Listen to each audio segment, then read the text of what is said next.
I was a boy growing up in Brooklyn, New York, jazz was everywhere. We had on the radio, especially on Saturdays, 3 hours of the best music. And also we would go to dances, and they always had jazz bands for dances. And plus, there was no television, there was no disco. So we lived the music. You could have a big band rehearsal at 11 o'clock in the morning and just go catch a big band. So a musician was very highly respected, and the music was everywhere. I have a very, very full life because I was fortunate enough to grow up in New York, and maybe at one of the highest point, or not the highest point of world music history. I can't imagine a higher point than growing up in New York in the 30s and 40s and 50s, where the best musicians would come. You go 52nd Street, you know, you catch Charlie Parker, Coleman Hawkins, Errol Garner, or Tatum, you know, for 75 cents a bottle of beer. And not to mention all the strong Caribbean influences were there. The strength of the black church was there. And we had our European classical concerts and schools of studying notation based upon the European system. So it was a very, very rich period. And I grew up as a boy in this period. I was able to hang out with Charlie Parker. I was able to hang out with Dizzy Gillespie. I used to be at Monk's house for hours. I was with Monk for 3 years. I go to his house and pick him up. And we'd be together every day. Sometimes we'd be together 3 days without sleeping. 3 days and 3 nights looking for pianos. We'd wake up people 3 or 4 o'clock in the morning, so we want to play your piano. Because Monk was not working. Monk had no work. He was not earning any money. But there was never a discussion of not having money. I learned from him, and Coleman Hawkins and these other giants was their spirituality, that this was a music that we had to do. It's something coming from God. It's something that the planet needs. It's just music, you know. And so it's always been a kind of music that you listen to it, you try to play it, it's because of love. No jazz musicians get into jazz music for economic reasons. You see, it's pure love. Basie for his wonderful sense of timing and space, and his genius of being able to play just a very few notes. And he was a master blues player. And also he was a chef d'orchestre, you know. And then Nat King Cole was, to me, he was the most beautiful pianist, you know. It's just, every note was just a jewel. Just like he sang, that's the way he played the piano. So he gave me that kind of beauty. I got it from Nat. Art Tatum, I could never play like Art Tatum. He was just a super genius. But I learned from him daring, attack, change of rhythms, modernism, because he was playing modern piano in the 20s. He was so advanced, you know.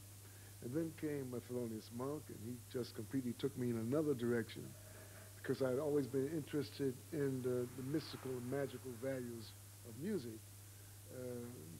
In music that somehow gets a little deeper into the soul, I guess, you know. And myself and Amal Abdul Malik, who grew up in Brooklyn, who played bass, and the oud, we used to listen to a lot of Eastern and African music together as boys.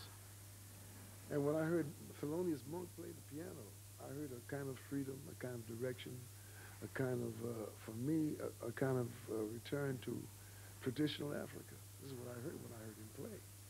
And then the last was Duke Ellington, who I always loved and respected as one of our true spiritual giants.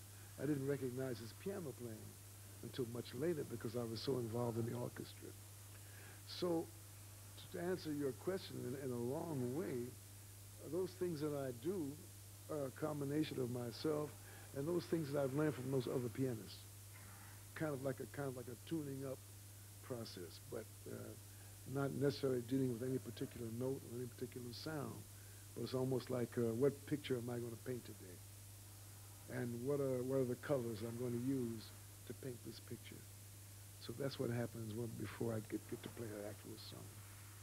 And so I was able to grow up in this period, having a father who was an Africanist in every single way, who told me when I was a little boy I was an African born in America, who explained to me that America was Europeans, African, and Asiatics. And the mentalities are still the same, with some variations. But basically, all of us left the old country a very short time ago. 300 or 400 years, he would say to me, is nothing when you look at world history, how young our country is. So he told me to search, to emphasize and project the Africanist that's inside of me, that should have been forgotten because of slavery, because of cut off from Mother Africa. You see, you have to understand in essence that the African people and music, we are one and the same. There's no separation at all. There's a tremendous interest and emphasis on rhythm. There's a tremendous emphasis on communication, which you have in the call and response, which you find in African traditional music. You find the black church, you find in jazz. So what I discovered in Africa, that we do things the same way. As I answered, we approach life the same way. Spirit is very important. Spiritual power is tremendously important for us in our music. And so I found all the elements that things that I did naturally, did not know the real source. So by going to Africa, by being with the traditional musicians who have knowledge of music that I don't have, they know how to make certain communication with spirits. They are historians. The musician is very, very powerful person and tremendously respected in the traditional societies. So I simply learned that what I do and what I feel goes back many, many, many, many centuries, thousands and thousands of years ago, back to ancient Egypt, back to ancient Ethiopia. And this whole migration of us as a people, the migration from east to west, before Africa to Europe, but from Egypt all the way across, you know. That whole movement of music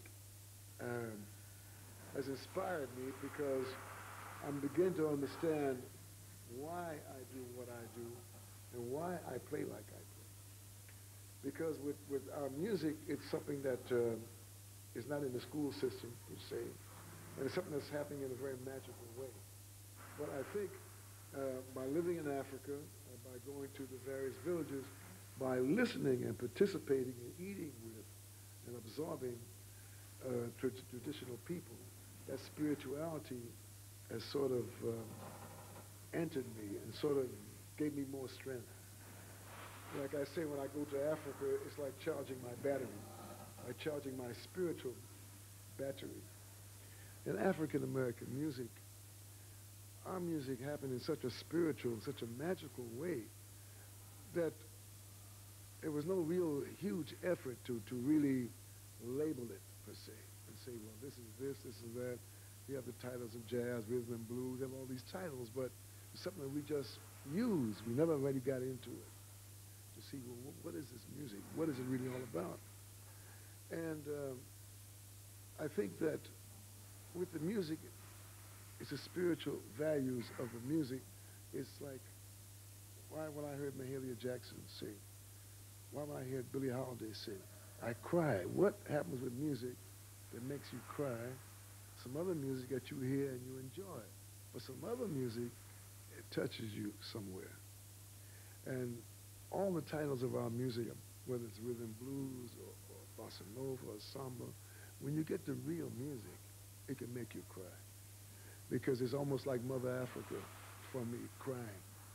Because Mother Africa is there all the time with the various rhythms and colors and improvisations and call and responses, et cetera, et cetera, et cetera. But Mother Africa is always there.